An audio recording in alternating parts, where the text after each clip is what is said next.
Hello friends, அனைவருக்கும் வணக்கம். Welcome to my channel ஆச்சி மலர் கொடி. எல்லோரும் எப்படி இருக்கீங்க? நல்லா இருக்கீங்களா? என் சேனலை ஃபஸ்ட்டு பார்க்குறவங்க சப்ஸ்கிரைப் பண்ணிவிட்டு பாருங்கள். அப்படியே பக்கத்தில் உள்ள பெல் ஐக்கானையும் கிளிக் பண்ணிவிட்டு அவங்கிற பட்டனையும் ப்ரெஸ் பண்ணிவிட்டு பாருங்கள். நான் போடுற வீடியோலாம் உங்களுக்கு உடனுக்குடன் வரும். இப்போ இன்றைக்கி நம்ம சேனலில் எம்டி சால்னா எப்படி செஞ்சு காமிக்க போகிறேன். எம்டி சால்னானா காய்கறிகளோ மட்டனோ சிக்கனோ போடாமல் வெறும் வெங்காயம் தக்காளி மசாலா சேர்த்து செய்கிற சால்னா இது கடைகள்லாம் புரோட்டாவுக்கு கொடுப்பாங்க.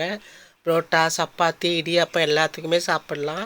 இன்றைக்கி நான் வீட்டில் செஞ்ச நெய் சோறுக்கு வச்சு சாப்பிட்றத அதுக்கு கறி குழம்பு வச்சு சாப்பிட்ற மாதிரியே இருக்கும். அது உங்களுக்கு அந்த செய்கிற மெத்தடில் செஞ்சோம்னா கரெக்டாக அதை எப்படி செய்கிறதுன்னு இன்றைக்கி நம்ம வீடியோவில் காமிக்கிறேன்.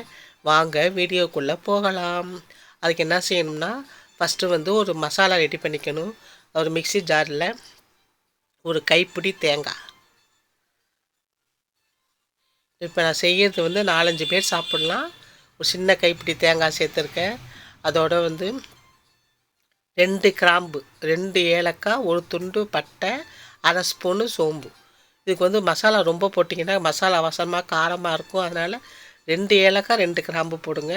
அப்புறம் ஒரு ஸ்பூனு கசகசா, 4 முந்திரி பருப்பு சுடு தண்ணியில் ஊற வச்சுருக்கேன். இந்த முந்திரி பருப்பும் கசகசாவும் சேர்க்கறது குருமா திக்கு கொடுக்கும், ரிச்சாகவும் காமிக்கும். அதனால் எல்லாம் சேர்த்து அரைச்சி வச்சு போய்ப்பேன். இப்போ செய்ய ஆரம்பிக்கலாம். குக்கரில் தான் செய்யணும். குக்கரில் ஒரு 2 குழிக்காண்டி தேங்காய் எண்ணெய் சேர்த்துருக்கேன். பிரிஞ்சி இலை, சோம்பு, ஜீரகம், கல்பாசி 4 பொருள் போட்டு தாளிக்கணும்.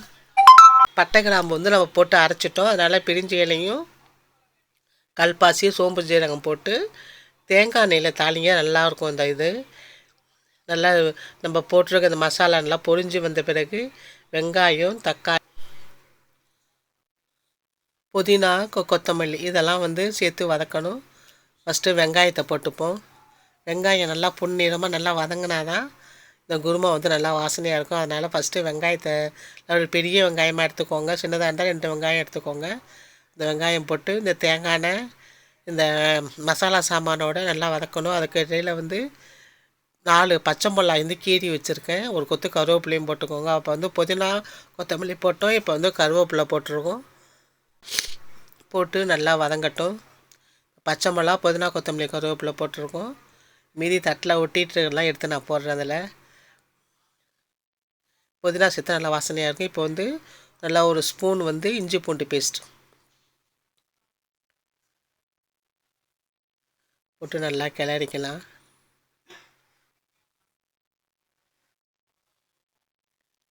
நீங்கள் வெங்காயம் போட்ட பிறகு இஞ்சி பூண்டு பேஸ்ட்டு போட்டிங்கன்னா சட்டியில் ஒட்டாமல் இருக்கும். அதனால் வெங்காயம் போட்ட பிறகு இஞ்சி பூண்டு பேஸ்ட்டு போடுங்க. முன்னாடியே மசாலாவோட இஞ்சி பூண்டு பேஸ்ட்டு போட்டிங்கன்னா சட்டியில் அடியில் ஒட்டிக்கும். இப்போ நல்லா வதங்கி வந்துட்டு பாருங்கள். ஒரு 2 நிமிஷம் வதக்கின பிறகு நம்ம போட்ட வெங்காயம் நல்லா கண்ணாடி பதமாக போட்ட பச்சை கொத்தமல்லி, புதினா, கருவேப்பிலை நல்லா சுருளாக வதங்கிட்டு இந்த சமயத்தில் தக்காளி நல்லா ஒரு பெரிய தக்காளி எடுத்து அரிஞ்சு வச்சுருக்கேன். அதை எடுத்து போட்டுக்கலாம். ரொம்ப தக்காளி போட்டால் புளிப்பு வாசனை வந்துடும். ஒரு பெரிய தக்காளி போதும். இதுக்கு மசாலா 1 ஸ்பூன் மிளகாய்த்தூள், மல்லித்தூள், கரம் மசாலா, மஞ்சத்தூள் எல்லாம் ஈக்குவலாக போட்டுக்கோங்க. மஞ்சத்தூள் சின்ன சிட்டியாக போட்டுக்கோங்க, ரொம்ப கலர் வந்துடும். மிளகாய்த்தூள், மஞ்சத்தூள், கரம் மசாலா, மல்லித்தூள். இந்த தூள்லாம் சேர்க்குறப்ப அடுப்பை சிம்மில் வச்சுக்கோங்க. என்னென்னா தூள்லாம் கருகி போயிடும். அடுப்பில் சிம்மில் வச்சுக்கிட்டு நீங்கள் போட்டிங்கன்னா தக்காளி தண்ணி விடும். அதுலேயே வந்துடும். இப்போ இந்த குருமாவுக்கு தேவையான ஒரு உப்பு, ஒரு கைப்பிடி உப்பு. இதில் நம்ம அரைச்சி வச்ச இந்த தேங்காய் அரவையை இதில் சேர்த்துக்கலாம். இந்த சமயத்தில் தேங்காய், சோம்பு, பட்டை, கிராம்பு, ஏலக்காய், கசகசா, முந்திரி பருப்பு சேர்த்து அரைச்சது அந்த கலவை அதை இப்போ நம்ம சேர்த்துட்டு ஒரு கலரை கொடுத்துடலாம். இதில் நான் மிக்ஸி கலந்த தண்ணியும் சேர்த்துருக்கேன். இந்த தண்ணி திக்கு போதும். உங்களுக்கு ரொம்ப திக்காக இருந்தாலும் இன்னும் கொஞ்சம் தண்ணி சேர்த்துக்கோங்க. இப்போ சமயத்தில் உப்பு டேஸ்ட்டும் பார்த்துக்கோங்க. நான் முன்னாடி கரெக்டாக 4 விளக்கடையில் உப்பு போட்டிருக்கேன். இப்போ குக்கரை மூடி போட்டு விசில் வச்சு 2 விசில் விட்டால் கூட போதும். ஏன்னா நம்ம காய்கறியோ இந்த பொருளோ சேர்க்கலை, வெறும் மசாலா பொருள் தான் சேர்த்துருக்கோம். தேங்காய் சேர்த்துருக்கோம்.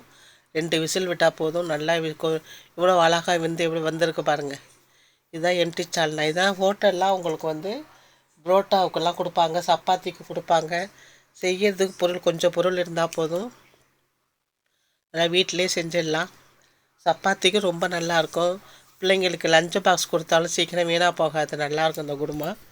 இதை வந்து சால்னான்னு சொல்லுவாங்க, எம்டி சால்னான்னு சொல்லுவாங்க. இப்போ இறக்கி வச்சுட்டு அதில் கொஞ்சம் புதினா இலையை தூவிக்கிட்டு கலக்கிட்டு பரிமாற வேண்டியது தான். ரொம்ப சிம்பிளாக ருசியாக வந்து எம்டி சால்னா வீட்டில் செய்கிறத அந்த வீடியோ போட்டுருங்க.